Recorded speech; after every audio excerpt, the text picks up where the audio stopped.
Okay, that was an interesting episode. I don't think it was as great as the last couple, but interesting nonetheless. So let's dive right into it, shall we? So, first thing to do is to talk about all the new happenings on each tribe before the challenge. I bet this is gonna go quick because a lot of it was a repeat from last week. Uh, White collar. Well, first of all, there's the monkey situation. Yeah, Sharin, I mean, like, I get that you're interested in that if, I was out there, I might be interested in that myself, but just spouting every detail to everyone else, just. That was awkward for me just to watch it. Just, really? Sheesh. And then the whole business of, not being able to locate the idol, the entire tribe, even though two people know where it is. I do kind of get what Sharin's doing, but she's not giving it the right tone because she's just doing it in a quizzical way.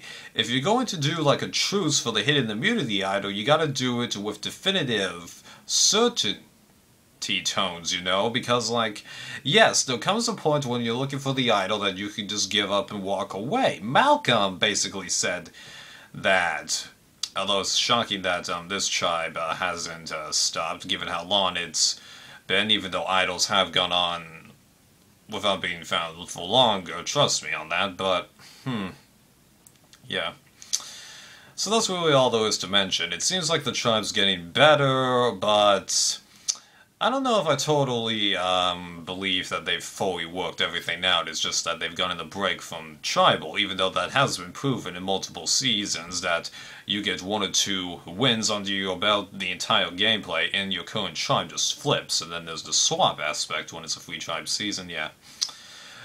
No collar, well, everything was the same there as it was last week, except it isn't Vince versus Joe here, it's Nina versus the rest of the tribe, and the girls aren't skinny dipping, now they're going surfing, although I actually liked how that thing was shot, and how it seems like they're portraying the area of Nicaragua to be more positive this time, and that's something that's just weird about when they've been doing the repeating locations recently. All of the seasons that involve Samoa, Philippines, and here, they start off feeling negative, but towards the last couple of seasons in that area, the location feels a lot more positive and uplifting. What? Yeah. Alright, and, yeah, that's really all I can mention for that tribe, to be honest. Oh, how do I feel about Joe? Because everybody's mentioning him. This episode did give him a lot more personality than the past couple, so I'm glad about that, but I don't totally buy the winner's edit that everyone's talking about. So now, I did mention in my episode 1 video that there was potential for the no-color tribe to have a dark horse, and right now he's looking like the best candidate because we've got a pretty good read on those two girls and Will, but I don't know, I'm not buying the winner's edit yet. Come back at me with that with the merge starts, okay? Because I picked many people getting the winner's edit or vibe at that point and been proven right on that, so I'll talk to you about that then if I remember. And then blue collar, it's just shocking that it's just the same story again and again and again. One guy being pissed that the tribe isn't doing that much work, evidence such. Now, I do feel for Mike's complaints in that situation because, yes, there are all things you gotta do. You gotta gather water almost constantly, boil it, drink it, and then there's see if you can find any kind of food out there. And sure, there is improve the shelter, but after a while, there's only so much firewood you can gather or improving the shelter that you can, so it does settle down in terms of what you have to do, and you guys haven't lost a challenge, so habits begin to sneak in, you get tired of each other's personality, and just, yeah, so I do feel for him, but I feel like at the same time he's going a little crazy with all the complaining. Okay, that's not to say that Rodney isn't being any better, but every guy on the blue-collar tribe has been arrogant, and we've barely gotten anything from the girls, because Lindsay is the only one we're hearing repeatedly, but Kelly, the other girl, has only gotten one confessional, and I'll bring her up later, and Sierra, she hasn't gotten an on-screen confessional yet this season, so just, what's up? We're getting everything from the guys and nothing from the women! What? Okay. Anything else to mention for that tribe? Oh yeah, do I think that Rodney is kind of forming an alliance with the women? No, because it's just Dan and Mike have kind of pushed them away because of their comments, but Mike's also doing the same thing with Dan lately, who appears to have found his underwear again because he's wearing his pants regular. But there's another argument you can make. I think if you definitely can picture the three women and Rodney in an alliance, it's not Rodney forming an alliance with the women. It's the women forming an alliance with him, if anything, okay?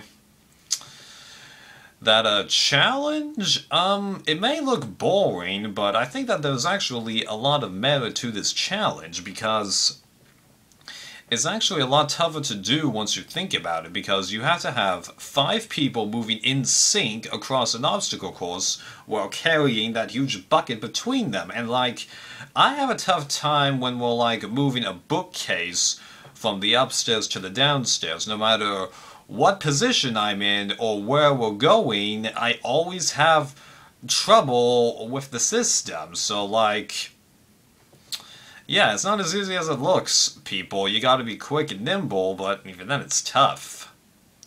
Even if you're like at the back, it can still be tough. And going into it, I was thinking that it would either be blue collar because they hadn't lost a challenge yet, or no collar because just I didn't see their situation getting any better, to be honest. And like, I couldn't decide who I figured was more likely to lose until after No Collar dumped their second bucket, and I realized they had gotten less water than Blue Collar, and I figured, okay, I think it's No Collar that's losing this. And I ended up being proven right, although it was crazy how Blue Collar was able to sneak past White Collar and get that win. Then as for what was happening at the camp, well, they kept mentioning the same line related to Nina over and over again that I'm like, she's going, you're not really hiding it. Now, I know that they sometimes throw us for a loop, like they threw us for a loop last episode, but this time it just didn't feel the same, and like, even when Will was being talked about being voted out more, I thought Nina was going to go, and I was proven right on that, although I don't get why the chick, Hallie, I think her name is, switched her vote. You would have thought it would have been Joe switching his vote. Ultimate reaction to Nina going, that's the right decision to do short term, I think, but long term, I don't think it was a good idea. I honestly was thinking that Nina would have, stuck with them in the longer run if they had managed to win the challenge next episode. You could definitely argue that I'm wrong, and it really isn't that great of a comparison between Nina and Will in the long term, but that's just how I felt. Yeah. After this episode, my feeling for that tribe has definitely gone down, even though there is still plenty of chances for these people to prove themselves. Yeah. And, now the big talk. What's the deal with the challenge next episode? Well, we have various clues to determine what it is that's going to happen, okay? Even though the sound bites that they throw in there don't necessarily go with the video clips that they're showing, okay? But my reaction is, whatever happens, happens to somebody on the blue-collar tribe, because if you look at the shot of Sierra, you know, looking over her platform like this, you'll notice that the ropes are kind of at an awkward angle, whereas for the white-collar, they're going down almost straight. That indicates that something happened, and that the platform that they have to rise and lower is now at an awkward angle. So I would presume that means that either Lindsay or Kelly got hit with the platform, or like an item fell and hit Kelly. Well, I kind of gave it away that I think it's Kelly, because I think the person who says she's bleeding is Lindsay.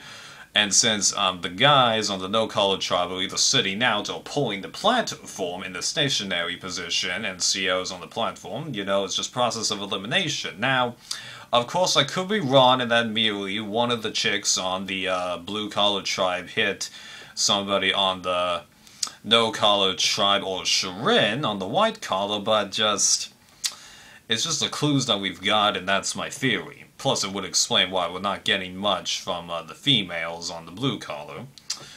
Who knows, I could be totally wrong about this, but that's my theory, that something happens to Kelly or Lindsay after her, and then we see what we've got.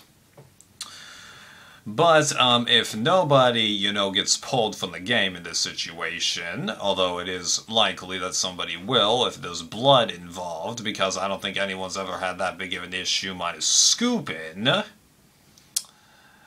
it's either going to be blue collar losing finally, or it's going to be no collar again. I just can't see white collar going at this point. Even though I know that if a swap happens, they probably won't be sticking together, although a couple of them will under the right circumstances. Well, so much for making this shorter, but hey, it's a pretty big theory that I had to throw out at you. Later.